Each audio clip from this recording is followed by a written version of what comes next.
Hi guys, welcome back to home flavours. நம்ம இன்னைக்கு என்ன செய்ய போறோம்னு பார்த்தீங்கன்னா பிரியாணி கொடுக்குற கத்திரிக்காய் கிரேவி தான் பார்க்க போறோம். ஒரு வாட்டி இதை ட்ரை பண்ணி பாருங்க, அடிக்கடி வீட்டில் கேட்பாங்க. இப்ப நான் கத்திரிக்காவை 4 பக்கமா கீனி வச்சிருக்கேன். அதை ஆயில போட்டு பொரிச்சு எடுத்துக்கலாம். நல்லா பொரியட்டும். பொரிஞ்சதுக்கு அப்புறமேட்டு எடுத்துருங்க. இப்ப அதே கடாயில கொஞ்சோண்டு எக்ஸ்ட்ரா ஆயில் ஊத்திக்கோங்க. ஊத்திட்டு கடுகு லைட்டா போடுங்க. 1 ஸ்பூன் சீரகம் போடுங்க. 1 ஸ்பூன் வெந்தயம் போடுங்க. 1 ஸ்பூன் மிளகு.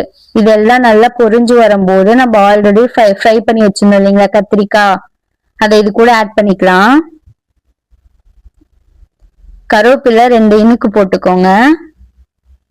போட்டு நல்லா பொரியட்டும். பொரிஞ்ச உடனே தேவையான அளவு உப்பு போடுங்க.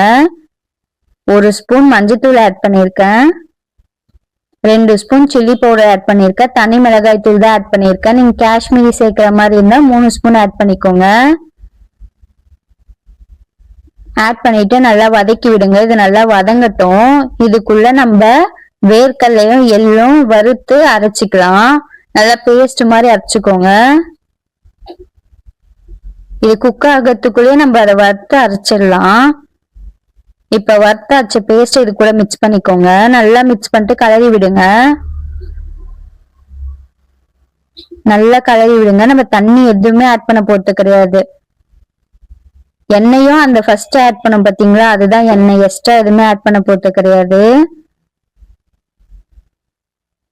இதுக்கு நல்லெண்ணெய் சேர்த்துக்கோங்க. நல்லெண்ணெய் தான் நல்ல டேஸ்ட் கொடுக்கும். இது மாதிரி எண்ணெய் பிரிஞ்சு வந்ததுக்கு அப்புறம் நான் சின்ன நெல்லிக்காய் சைஸுக்கு புளி கரைச்சி வச்சிருக்கேன்.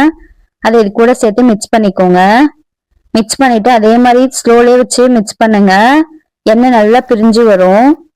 இந்த மாதிரி பிரிஞ்சு வரும். இந்த வீடியோ உங்களுக்கு பிடிச்சிருந்தா லைக் பண்ணுங்க, ஷேர் பண்ணுங்க, மறக்காம சப்ஸ்கிரைப் பண்ணுங்க. தேங்க்யூ.